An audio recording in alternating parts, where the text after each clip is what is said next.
Hello friends, कैसे हैं आप लोग। आज की कहानी बहुत ही इंटरेस्टिंग होने वाली है, तो हमारे साथ अंत तक जरूर बने रहें। पूजा ऑफिस से आते ही अपनी सासू माँ पर भड़क गई और बोली, मम्मी जी, बोतल से तो गंध आ रही है। आपने दिन में कितनी बार बोतल को साफ किया था। पूजा बोतल को सूंघते हुए बोली। सासू माँ बोली, जितनी बार बच्चे ने दूध पिया उतनी बार ही की थी, फिर बोतल से बदबू कैसे आ रही है। आपकी यह लापरवाही बच्चे को बीमार कर देगी। मैंने तो पहले ही इनसे कहा था कि आपसे नहीं हो पाएगा, लेकिन नहीं, इन्हें तो आप पर पूरा भरोसा था। पूजा गुस्से से अपनी सासू माँ पार्वती जी को घूरते हुए बोली। उसका यह व्यवहार देखकर पार्वती जी की आंखों में आंसू आ गए। उन्होंने अपनी नजरों से अपने बेटे और पति की तरफ देखा। बेटा तो आंखें चुराकर अपनी पत्नी के पीछे उसके कमरे में चला गया और वह पति तो पार्वती जी से आंखें नहीं मिला रहे थे। और फिर पार्वती जी चुपचाप अपने कमरे में चली गई और वहां बैठकर कुछ सोचने लगी। तभी विनोद जी उनके पीछे पीछे वहां पहुंच गए। पार्वती जी को मायूस देखकर उनके पति विनोद जी बोले, पार्वती, मुझे माफ कर दो। मेरे कारण ही तुम्हें यह अपमान सहना पड़ा। तुम ठीक कहती थी, बहू क्या, बेटे को भी इस रिश्ते की कदर नहीं है। बस बहुत हुआ, अब हम यहाँ एक पल और नहीं रुकेंगे। चलो सामान पैक करो। लेकिन बच्चा, पार्वती, बच्चे के प्रति जितनी जिम्मेदारी हमारी थी हमने निभा दी। अब उसके माता पिता देखें, और वैसे भी बहू कहती ही है कि उसकी मम्मी है ना उसे संभालने के लिए, और काम वाली बाई भी है। यहाँ न आते तो मन में अफसोस रह जाती कि हमने अपने फर्ज में मुंह मोड़ा है, लेकिन अब ऐसा नहीं है। जितना हो सकता था हमने किया, लेकिन अपने आत्मसम्मान को कुचलकर अब हम यहाँ एक पल भी नहीं रुकेंगे। यह कहते हुए विनोद जी फोन से टिकट बुक कराने लगे और उधर पार्वती जी सामान पैक करते हुए अतीत की यादों में खो गई। पार्वती जी और विनोद जी के दो बेटों में बड़ा बेटा अमित एक अच्छी कंपनी में अच्छे पद पर कार्यरत था और छोटा बेटा एक सरकारी बैंक में था। विनोद जी ने एक बाबू के तौर पर अपनी पूरी नौकरी की और उसी नौकरी में उसने दोनों बेटों को उनकी योग्यता अनुसार पढ़ाया।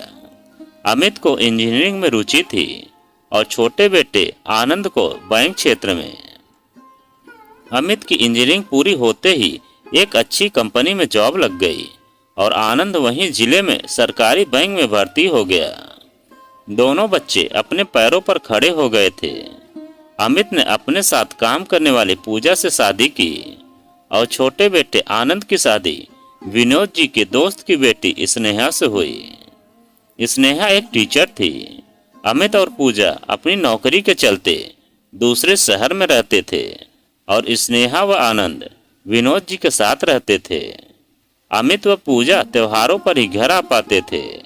2-4 दिनों में भी पूजा का अपने ससुराल में कतई मन न लगता। वह किसी से सीधे मुंह बात न करती और हमेशा अपने कमरे में घुसी रहती थी। पूजा के माता पिता अच्छे खाते पीते लोग थे और वहीं स्नेहा के पिता विनोद जी के साथ ही बाबू थे। पूजा में अपनी अच्छी नौकरी और मायके के पैसों का घमंड हमेशा ही रहा है।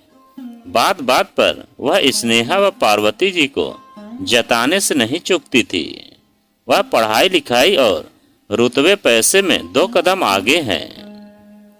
हाँ, व्यवहार व संस्कार में स्नेहा से वह कई पायदान नीचे थी। यह शायद उसे अंदाजा भी नहीं था। उस पर तो पैसों का नशा छाया रहता था और उसे लगता था कि उसके बराबर कोई नहीं है। अमित के कई बार आग्रह करने पर विनोद जी, पार्वती जी 1-2 बार उसके पास रहने गए, लेकिन पूजा ने उन दोनों के साथ बिल्कुल पराया जैसा व्यवहार किया। खुद बनाती नहीं थी और पार्वती जी को किचन में जाने नहीं देती थी। वह दोनों तो अक्सर बाहर खाते और पार्वती जी व विनोद जी को नौकरानी के हाथ का बना खाना खाना पड़ता। उस पर भी पूजा का हमेशा एक ही डायलॉग था, मेरी मम्मी ने मेरे दो भाई भाभी को बिल्कुल आज़ादी दे रखी है। वह उनके घर के मामलों में दखल नहीं देती है। दोनों जैसा चाहें वैसा करें। पार्वती जी को बहुत बुरा लगता और उससे बुरा अपने बेटे की चुप्पी को देखकर लगता था, क्योंकि उनका बेटा कुछ नहीं बोलता था, पूजा चाहे जितना गलत बोले। इसलिए अब उन दोनों ने वहां जाना ही छोड़ दिया था। वह तो अभी 4 महीने पहले पूजा की डिलीवरी थी और अमित का फोन आया था कि इस समय आप दोनों की बहुत ज़रूरत है, प्लीज आ जाइए। यह सुनकर पार्वती जी व विनोद जी खुश तो बहुत थे, लेकिन पार्वती जी वहां जाना नहीं चाहती थी। वह नहीं चाहती थी कि वहां जाकर उनका हर बार की तरह बहू अपमान करे। अपना तो वह सह लेती हैं, लेकिन पति का अपमान उसे बर्दाश्त नहीं होता था। पार्वती जी की बात सुनकर विनोद जी हंसते हुए बोले, पार्वती, हमने अब तक अपने बच्चों के प्रति सारी जिम्मेदारी बखूबी निभाई है, और फिर नाराजगी तो तुम्हारी अपने बेटा और बहू से है। उस आने वाले नन्हे मेहमान से कैसी नाराजगी है? चलो, इस समय उन्हें हमारी जरूरत है। फिर 2 दिन बाद वहां पहुंचकर पार्वती जी की सारी नाराजगी अपने पोते को देखते ही दूर हो गई। वह बहू और पोते की सेवा जी जान लगाकर कर रही थी। अमित कई बार बातों ही बातों में कह भी देता, मम्मी, आपने आकर सब संभाल लिया, वरना हमें तो समझ नहीं आ रहा था कैसे हम सब व्यवस्था करते। आप भी कैसी बातें करते हो? क्या मम्मी जी, क्या आप नहीं आती तो बच्चा नहीं पलता? अरे आजकल तो पैसा फेंको तो कितनी ही नौकरानी मिल जाती हैं। और वैसे भी यह तो मम्मी जी का फर्ज था। देवरानी जी व उसकी बेटी की डिलीवरी में मम्मी ने कितना काम किया था, यह नहीं देखा आपने? वहाँ तो नौकरानी भी नहीं थी और उनका तो मम्मी ही करती थी। हमारे लिए कुछ कर दिया तो इसमें नया क्या है? हम भी तो उनकी बहू है ना। बहू की ऐसी जली कटी बातें पार्वती जी व विनोद जी को अंदर तक भेज जाती थी, लेकिन वह बस उन्हें नन्हे बच्चे के मोह के कारण वहां रुके हुए थे। और जब से पूजा ने फिर से ऑफिस ज्वाइन किया था, तब से वह अपनी सास को एक नौकरानी की तरह समझने लगी थी। बच्चे को रेसेज पड़ गए थे। क्या आप इसे डायपर चेंज नहीं करती हैं? इसके कपड़ों पर दूध कैसे गिरा हुआ है? बोतल कितनी बार धुली है? बच्चे के हाथ पर निशान कैसा है? मम्मी जी, आपसे अगर बच्चे नहीं संभलते तो छोड़ दीजिए ना। एहसान दिखाने की क्या जरूरत है? और आज भी वही सब कुछ हुआ था। पूजा को अपने सास ससुर के नरम स्वभाव के बारे में पता चला था। वह जानती थी कि वह कुछ भी कहे, लेकिन वह अपने दूधमुहे पोते को छोड़कर नहीं जाएंगे। लेकिन सहन करने की भी एक सीमा होती है। लेकिन पार्वती जी व विनोद जी अपना सामान पैक कर अमित को अपने जाने की सूचना देने के लिए उसके कमरे में आए। उन दोनों का सामान देखकर दोनों ही चौंक गए। मम्मी पापा, आप ऐसे कैसे अचानक जा सकते हैं? अभी तो आपकी जरूरत है यहाँ। अभी तो बच्चा बहुत छोटा है, कैसे सब कुछ मैनेज करेंगे हम?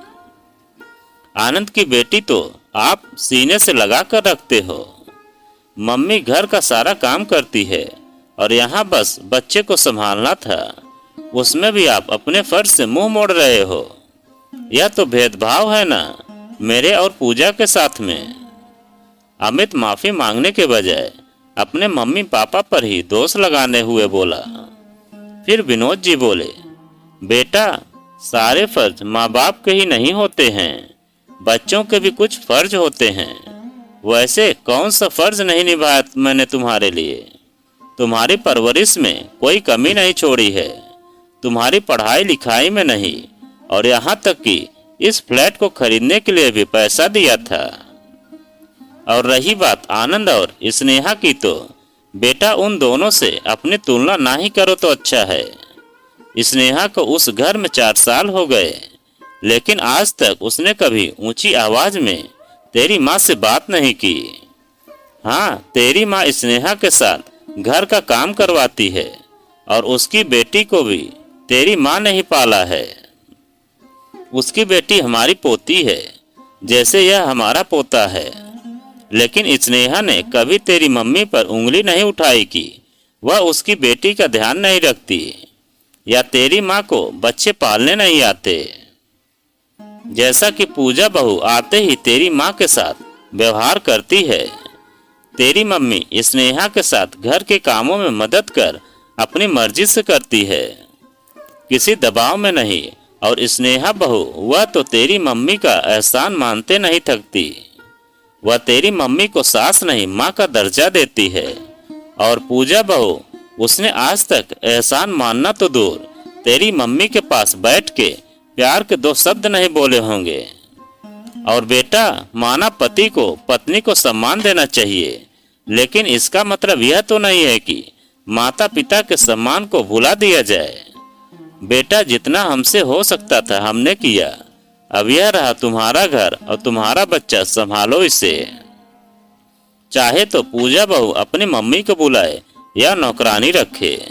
यह कहते हुए विनोद जी व पार्वती जी बच्चे के सिर पर प्यार से हाथ रखते हुए बाहर निकल गए। अमित व पूजा फटी नजरों से उन्हें जाते हुए देखते रहे। उन्हें नहीं पता था कि हमेशा शांत रहने वाले उसके माता पिता इतना बड़ा कदम भी उठा सकते हैं। दोनों चाहकर भी उनको नहीं रोक पाए। अपनी बेवकूफ़ी पर दोनों ही पछता रहे थे, क्योंकि जैसी परवरिश व देखभाल दादा दादी कर सकते हैं, वैसी नौकरानी नहीं कर सकती थी। और पूजा की मम्मी, जिसकी पूजा हमेशा धौंस देती थी, उन्होंने तो उसकी डिलीवरी के समय ही अपने घुटनों के दर्द का बहाना बनाकर आने से मना कर दिया था।